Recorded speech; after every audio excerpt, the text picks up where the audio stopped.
Naomi Osaka. You might remember her from such tournaments as the French Open, where she threw a straw up at the media and decided to withdraw from that, only to, take a time off from the dealing with the media, and then immediately posing for Japanese Vogue, because, hey, you know what, if you are going to face any sort of, media criticism, hey, might as well be in front of the lens than instead of, just at a row with a bunch of other dirty fucking sports journalists. Like, come on, I'm so much better than that.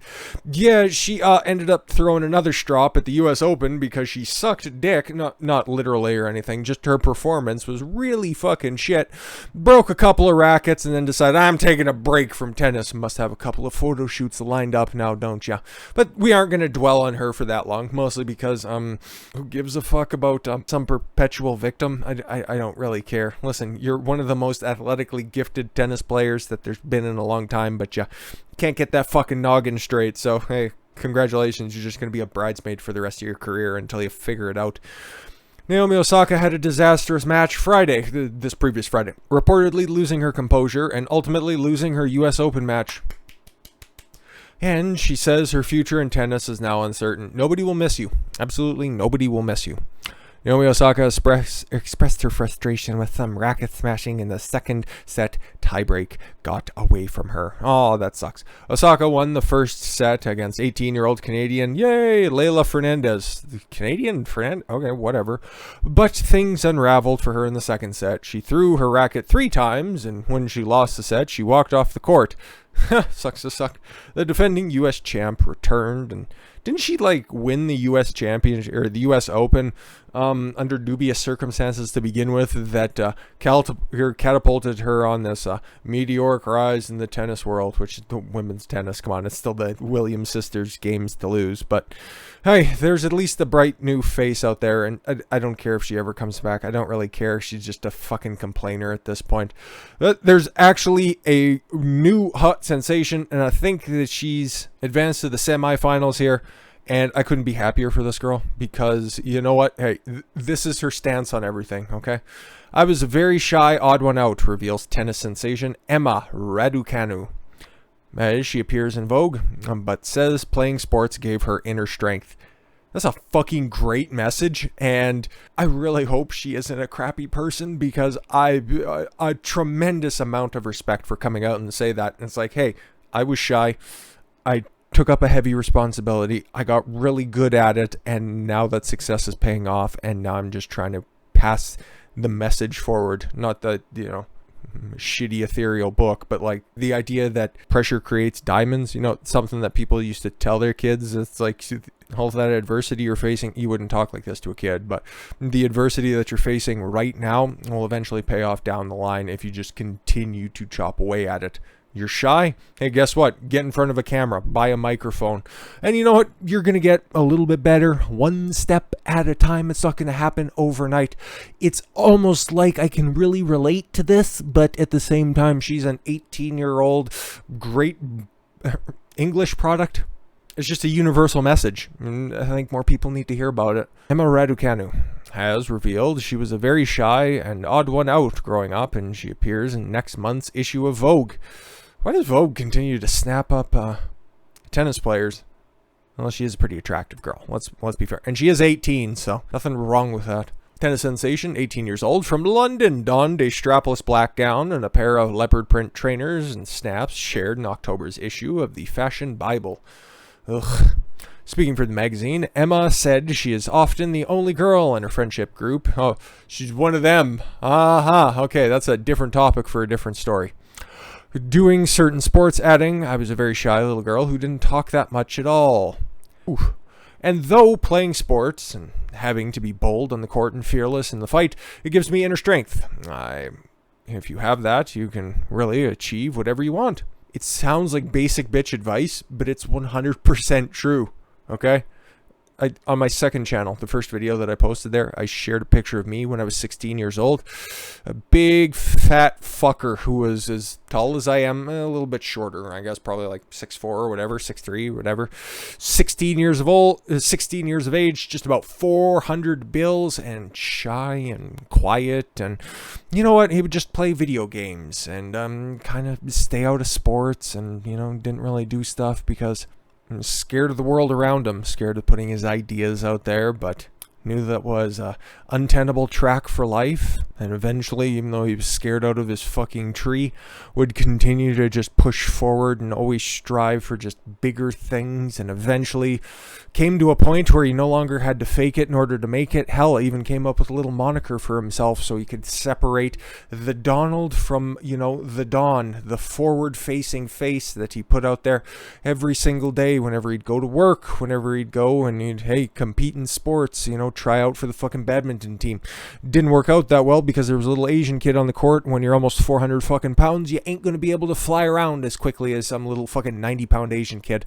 Sucks to suck, but then you just continue to get better and you continue to lose weight. You go to the gym for the first time, you pick up a fucking dumbbell, you learn how to put your body under stress, and hey, guess what? You fucking find yourself in a situation where you have the 600 other people who at least appreciate the message, and that's why I just had to share her story with you. That would be just a crazy human being out there that would definitely go on that journey. But hey, who knows? Maybe somebody else can relate to that story out there. Born in Canada to a Romanian father and a Chinese mother, Emma moved to Britain at the age of 2 and grew up in London. That'd be really trippy if she was born in London, Ontario, and then moved to London, England.